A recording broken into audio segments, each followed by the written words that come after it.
ito na pala yung bagong trap natin, no? So na-try na natin mga idol kung effective ba ito. Kung bago ka pa lang sa channel natin mga idol, no? So paki-subscribe naman maka idol at paki-like naman mga idol para updated ka sa sunod nating mga video at mga trap na gagawin mga idol. So dito pala banda, no, is may lumapit na sa katian natin, andun lang sa itas, kaya ganyan lang ang ano niya, hindi siya mapakali mga idol. So hindi lang nahagip ng cellphone natin mga idol, no?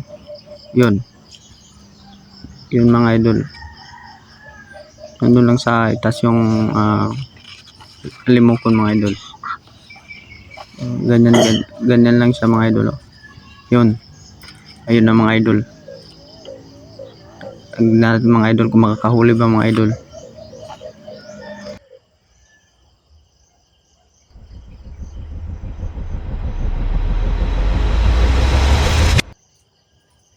So ayan mga idol, no? So dumapo na siya sa trap natin mga idol. So tignan natin kung mahuli ba. So ayan mga idol, no? So nahuli siya ng trap natin mga idol yan. So ayan mga idol, nahuli siya ng trap natin. So effective rin yung trap natin mga idol na ginawa mga idol. So yan siya mga idol, oh. So hindi lang siya mga idol, hindi siya masyadong nasasaktan ng mga idol trap natin mga idol. Ganyan lang siya maka idol, oh. So hindi siya hindi makukunan ng balahibo, at saka pwede rin natin pakawalan pag gusto natin pakawalan mga idol. So yan siya mga idol, oh. Pang isa lang siya mga idol, no, pero pag maulan siya mga idol, so effective rin ito kahit maulan siya mga idol. Napakadali lang itong gawin mga idol, no.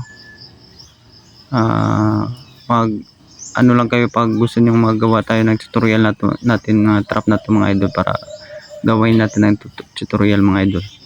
So ito na pala yung huli natin mga idol, oh.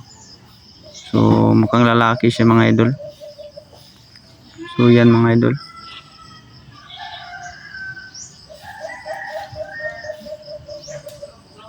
So papakawalan natin siya mga idol, no, kasi catch and release tayo mga idol. So ito na mga idol, papakawalan natin. So ayan mga idol. So maraming salamat sa panonood mga idol, no.